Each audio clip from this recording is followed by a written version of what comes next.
What's good? It's Woog. One of the two kings of the heavyweight division is about to take on his mandatory opponent, who I don't think we should be taking lightly. Oleksandr Usyk, 20 wins and 0 losses, will be defending his WBA, IBF, and WBO heavyweight titles against Daniel DuBois, 19 wins and 1 loss. Daniel DuBois was recently crowned a WBA regular heavyweight champion with the win over Trevor Bryan, who somehow stumbled upon a WBA regular title. Trevor Bryan was actually that lesser title holder for a while. It was kind of weird. But the road to Usyk versus DuBois, if you want to even call it a road to this particular fight, was a little bit frustrating because we did not get the fight that needed to happen, which would have been the battle for undisputed between Tyson Fury and Oleksandr Usyk. We've been seeing Tyson Fury kind of play these negotiating games over the past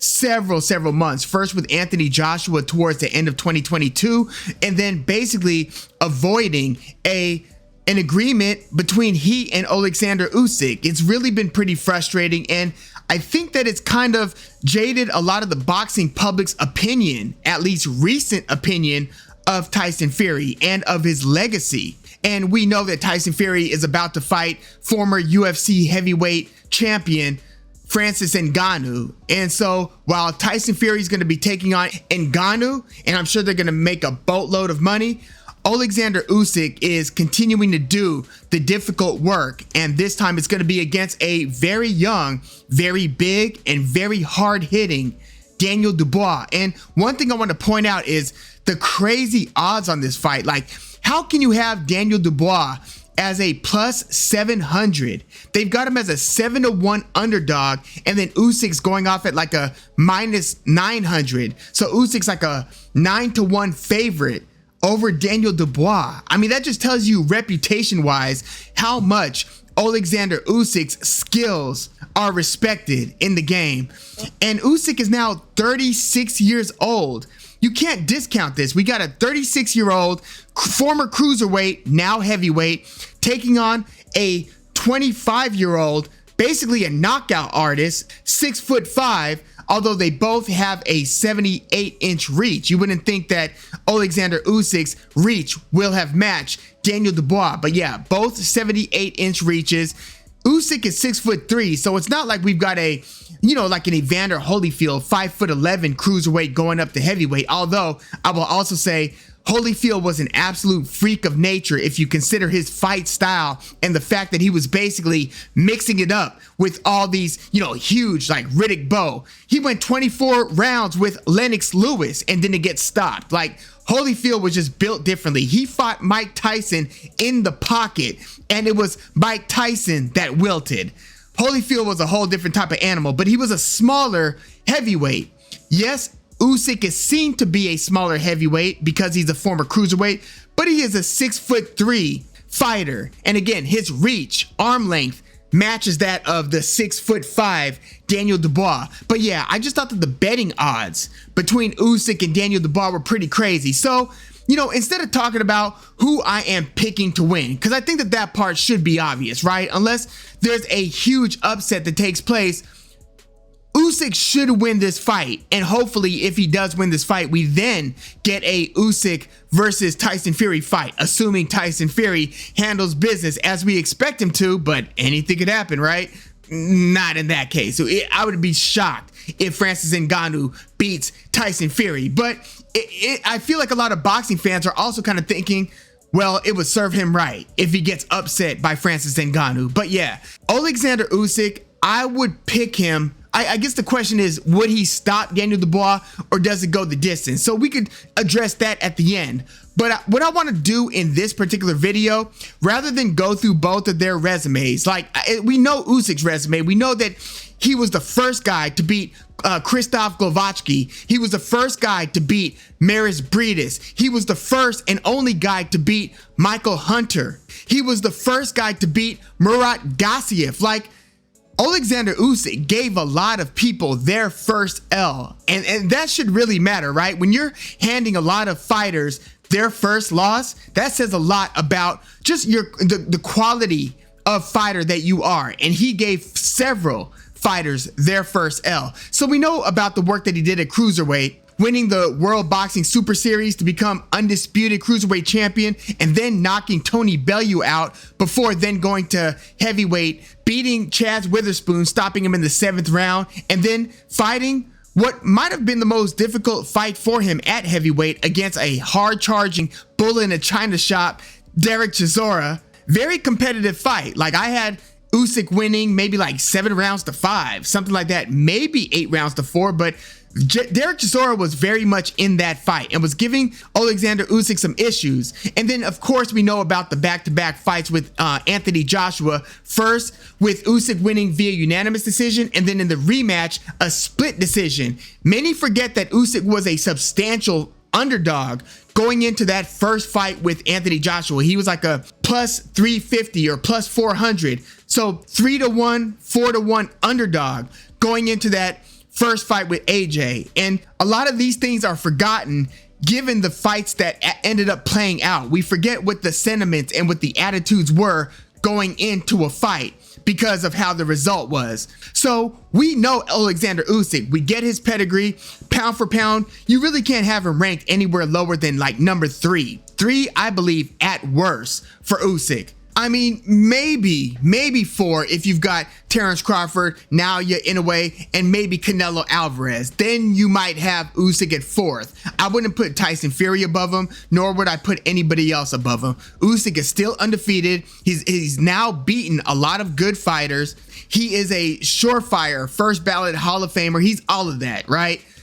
Now, Daniel DuBois, on the other hand, he was a highly reputed knockout artist, kind of a prospect coming up, knocking people out. And speaking of kind of the amnesia in terms of forgetting what the attitudes were going into a fight, Daniel DuBois, when he was 15 fights into his career, so he was 15-0, then he went into a fight with Joe Joyce. Joe Joyce was the underdog in that fight. Daniel DuBois was a substantial favorite against Joe Joyce. And Joe Joyce ended up fighting a Joe Joyce-like fight, very jab heavy. Just, you know, Joe Joyce got hit by some shots, but Joe Joyce has been known to be the absolute juggernaut. Zhang Zheli or Zheli Zhang fight notwithstanding, Joe Joyce is extremely durable, gets hit, but keeps coming forward and employing his game plan where it's a lot of volume. He threw a ton of jabs at Daniel DuBois. He was a little bit more measured against DuBois than he is against most fighters. Like, he wasn't just walking into DuBois. DuBois could put just about anybody's lights out. But Joe Joyce jabbed Daniel DuBois to the point where he basically messed up his orbital. Daniel DuBois ended up getting backed up by the jab. He started losing rounds, and then he just took a knee and didn't beat the 10 count. So this one wasn't even a TKO. It's ruled a knockout, even though it wasn't like he put his lights out. He messed up his eye with the jab, and Daniel DuBois just said, you know what, enough's enough, took the knee, and that was that. That is Daniel DuBois' only loss of his career, and he's fought 4 times since. Not against any world beaters. I guess you could say Trevor Bryan is the best fighter out of those 4 recent opponents for Daniel DuBois. So he's probably gotten some of the taste of that knockout out of his mouth by this point with 4 more opponents. By the way, one of those 4 guys was Joe Kusumanu, who recently upset Adam Konatsky, who's just been on the worst slide that you could imagine compared to where he was before that 4-fight losing streak. But what I want to do in this video is kind of discuss, one, what I expect to see in terms of how the fight might play out, but also what Daniel DuBois can do to win the fight. Now, if you've seen Daniel DuBois, he kind of comes in, he'll throw a few jabs, change levels a little bit, somewhat feint. He's not the trickiest fighter, but he's looking to land primarily a big right hand. If he gets very comfortable like he did against Trevor Bryan, he could then mix in some left hooks, even some uppercuts here and there. But he's looking to land the big right hand. The issue with fighting somebody like Oleksandr Usyk is that Usyk is the Rubik's Cube of fighters, right? Anthony Joshua was trying to fight a sweet science style fight in their first fight. He got a little bit more rugged in the second fight under the tutelage of Robert Garcia. Remember, between having McCracken as trainer and Derek James' trainer for AJ, he had that one fight with Robert Garcia in the rematch against Usyk, and he was a little bit more aggressive, but Usyk is so well versed that I feel like you've got to vary up the punch pattern against Usyk. And it's not just throwing a different assortment of punches, like, mixing up a jab high and low, because AJ will try to jab to the body and then try to go high, but that will work against certain fighters. I feel like that's almost like 101 in boxing trickery. You do you go low, drop your shoulders, drop your eyes, go low, and then score high. So it's like, you're doing it in one motion, and you've already kind of set things up. You can do it with the right hand over the top, or you can even do it with a left hook, where you throw a couple jabs, and then you drop your shoulders, and then you drop your eyes at the same time, and then you go high with the left hook. It's just as effective as going with the right hand over the top. So those are pretty basic deceptive skills. I don't think that's going to work with Usyk. I feel with Usyk, you've got to do more of doubling up with an individual hand. So yes, work the body. Of course, you want Daniel Dubois to start trying to just put a beating on Usyk. You don't want him sitting on the outside trying to pick his spots, trying to figure out, how do I pick the lock to get to Oleksandr Usyk? You start coming in, change levels, put a pace on Usyk, start going to the body, but also when you start throwing your power punches, don't vary and alternate hands. Boxers can avoid that in their sleep, and they can even roll with those shots in their sleep, where it's like, let me guess, left, right, left, right, left, right, right? Instead of that, double up on jabs, double up on certain power punches. So even if you let a right hand go, maybe you let a right hand go with like 50% of your power, 50% of your pop. So you let a right hand go, and then instead of coming back with the left, throw another right on top of that right, just to close the distance. Because Usyk's going to be stepping back. He's going to be stepping laterally. He's going to be looking for you to start coming forward, and sometimes he'll just come after you. I mean, he'll get on his front foot, start feinting his way into setting up left hands, right? Usyk will do all kinds of work with his lead probing right hand, find his angles, come in. So he could fight coming forward, he could fight backing up. But if you are going to come forward on Usyk, he's going to either counter you or he's going to start moving. So he'll be relatively elusive. So to break that pattern, start doubling up, even tripling up with the same hand, simply because he's not expecting it. If you throw a jab, he's expecting you to come with the right. If you throw a right, he's expecting you to come with the hook. Throw 2 hooks in a row. Just do different things to break the pattern, so you are giving Usyk more things to think about. And maybe finish a combination instead of looking for the home run up top. You might find more success finishing the combination to the body. So if you're going to throw 2 to 4 punches, throw the first 2 to 3 up top and then go low to the body, rather than going low, low, low, and then trying to finish high. Just do all of the things that he's not expecting you to do, and do it in a way where you can pick when you accelerate the work rate and then take your foot off the gas a little bit, not to where you're exhausted, to where Usyk knows you're tired and then he could start coming forward, picking you apart, but do it in a way where you are still well conditioned enough to be able to counter if Usyk starts getting bold, thinking that you are starting to get tired. So don't empty out the gas tank with these combinations.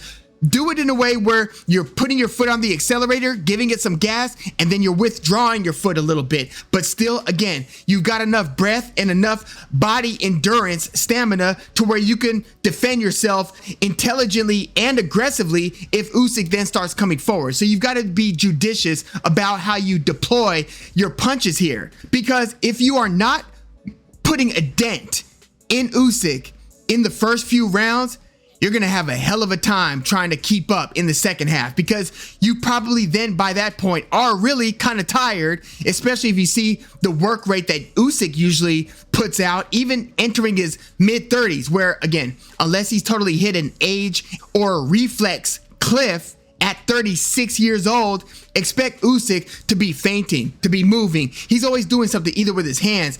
If you watch him when he was a little bit younger, his feet were moving like crazy. I mean, hell, they were moving like crazy in those first few rounds against Anthony Joshua. Go rewatch those first like 3 or so rounds and look at Usyk's feet. It's unbelievable. Not only does he bend here and here, but his feet are just in and out and to the side, sidestepping, then jump in and out. Like, his feet are moving quicker than some people's upper torsos. It's unbelievable. But I expect his feet to have slowed down maybe just a little bit.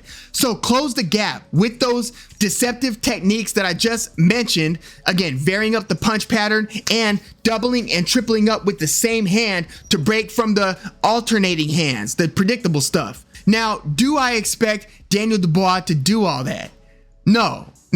In fact, I look at Daniel DuBois as being awkward when he gets hit. It's almost like he's still not used to getting hit flush. Not even talking about the Joe Joyce fight. I can see how that can kind of wilt you. I mean, you're fighting Joe Joyce. It's a very particular style there, right? But if you see his reactions, even when he was getting hit a little bit by Nathan Gorman before he knocked Nathan Gorman out in the 5th round, or when he fought Kojanu, who he knocked out pretty early, Daniel DuBois, when he gets hit, he does this like thing with his shoulders. It's almost kind of Klitschko-like, where your hands go up, your shoulders go up, and you're totally not looking like you were comfortable getting hit. I wonder if Usyk, who's I'm assuming is going to be landing some very clean shots on Daniel DuBois, I wonder if that is something that Daniel DuBois could work through and walk through in order to get to Usyk, or if he's gonna withdraw and kind of get spooked and then start to get in his head like Anthony Joshua tended to. I almost think that is gonna be the reaction of Daniel DuBois, rather than for him to turn into Derek Chisora, or at least show some elements of Derek Chisora. Like, if Daniel DuBois could incorporate just a little bit of that Derek Chisora fighting spirit and Derek Chisora's reaction to getting hit cleanly, if Daniel DuBois could tap into just a little bit of that, I think he could have some mega success here against a 36-year-old great Oleksandr Usyk. I just am not expecting him to show those elements. So if he doesn't show those elements, then he's got nothing better than a puncher's chance. Yes, it's an interesting puncher's chance, and I definitely don't want to overlook the possibility of that. And I do not agree with these crazy betting odds, super lopsided betting odds. I think it should be maybe like minus 350 for Usyk, minus 400, not a minus 900, but maybe a minus 400 or something like that for Usyk. Maybe a plus 300 or a plus 350 for Daniel DuBois. For me, that would make a little bit more sense in how this fight should probably be handicapped, right? But also, if you look at DuBois' fight against Kevin Lerena in his very last fight, Kevin Lerena is a former light heavyweight or former cruiserweight as well. But I don't know, I think it was a knee injury. I think that's what they said was the issue with Daniel DuBois in terms of why he hit the canvas 3 times against Kevin Lerena. It was very unusual. And it was like the type of knockdown where it didn't look like it was the direct result of eating a punch. It was like he just couldn't keep standing up and moving his feet in a boxing style way without like a knee buckling and him going down. It looked like that as much as it did, ooh, Kevin Lerena must have hurt him. I didn't get that impression, but it was weird nonetheless. But Daniel DuBois, I can't yet trust his ability to get hit and to say, you know what? I got hit, but let me put my foot on the gas and show you what I got. I don't get that impression. Daniel DuBois strikes me as the type who might have gotten bullied a little bit in his youth or something. Like he doesn't seem like the type who you would be fearful of at lunchtime. You know what I mean? Like, or after school. He doesn't come across as that type. He seems like he's very polite, very nice guy.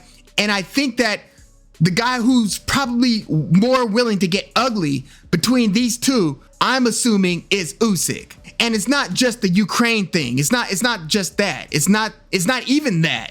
It's what Usyk has shown me in the ring throughout his career against Maris Briedis. super high quality fighter. Or even against, you know, Michael Hunter fought Usyk very well in like the first like 7 to 8 rounds. Go rewatch Usyk versus Michael Hunter, or watch it if you haven't watched it. But just how Usyk was the one who came on strong in those championship rounds to really start putting a beating on Michael Hunter. He didn't stop Michael Hunter, but he beat Michael Hunter up in those last couple of rounds. Usyk, I've got nothing but respect for the guy. Daniel Dubois got to prove that to me. And so yes, his physical dimensions make this fight interesting, make it compelling. His punching power makes it interesting. But yes, I'm going to go with Usyk to win this fight. Yes, Usyk, he will hit a cliff at some point. But even if he's a A- version of himself, I think that's still going to be good enough to beat Daniel Dubois. Now, if he, again, drops precipitously or substantially, Daniel Dubois could pull off the upset, because this is a game of inches here. And when you're a fighter who's reliant on your athleticism, on your reflexes, on your legs, on your timing, if you start slipping, you're going to have a very tough time in there. But I don't expect Usyk to have slipped, even at 36, to that degree. But you know, we're just going to have to wait and see on that. But I'm going to go with Usyk. And does he stop Daniel Dubois? Damn. I'm almost of the mind that if Daniel Dubois isn't putting pressure or hurting Usyk, and this turns into a Usyk style fight, well then there's nothing else to do but to start taking punches. You know what I mean? And if Daniel Dubois gets hit as much as, let's say, AJ did in either of those two fights, do I see Daniel Dubois? Like, I don't know if Daniel Dubois is chinny. Again, he wasn't getting like wobbled and dropped by Joe Joyce, or even dropped and just wobbled by punches. It didn't seem against Kevin Lerena. It doesn't seem like it was a chin issue, but I just don't trust his ability to take a lot of shots and to persevere through it. He could prove me wrong in that regard, but you know what? I'm going to go with Usyk actually getting a stoppage. Not like a knock you out cold type of stoppage, but a quit on the stool type of stoppage, maybe. I don't know how it's going to happen, whether it's going to be a towel or a stool, but I'm going to go with Usyk via late TKO against Daniel Dubois. Let me know your thoughts on Usyk versus Dubois. How good do you think, how live of an underdog is Daniel Dubois in this one? And do you agree with those very wide betting odds here? Like, am I making too much of Usyk's age? I mean, I know he performed the way that he did in his last couple of fights, so he hasn't shown us a performance degradation in the ring, but he is 36 years old, you know what I mean? And it's been a year since his fight with Anthony Joshua in that rematch. Now, granted, Usyk was hoping to get a fight with Tyson Fury, so he's been in the gym. And I hope that he didn't undertrain or overtrain. I hope he didn't undertrain in being disappointed that he's not fighting Tyson Fury. And I hope he didn't overtrain in that he was already kind of thinking maybe we could work this Fury fight out. And I'm assuming he got in the gym and started. I remember him posting on social media suggesting that he was going into the gym, and that was several months ago. So I hope he didn't overtrain or undertrain, but I mean, he's a professional and he knows what the hell he's doing. But yeah, let me know what you think of Usyk versus Dubois, and if Usyk does what we expect him to. I think most of us expect him to win, and let me know if you think Daniel Dubois is going to pull off the upset. But will they make Tyson Fury versus Oleksandr Usyk after all that? Will the battle for undisputed between Fury and Usyk finally happen? Let me know your thoughts in the comments, and please like the video, subscribe to the channel if you are into the fight talk. I'm Woog. Thanks for tuning in.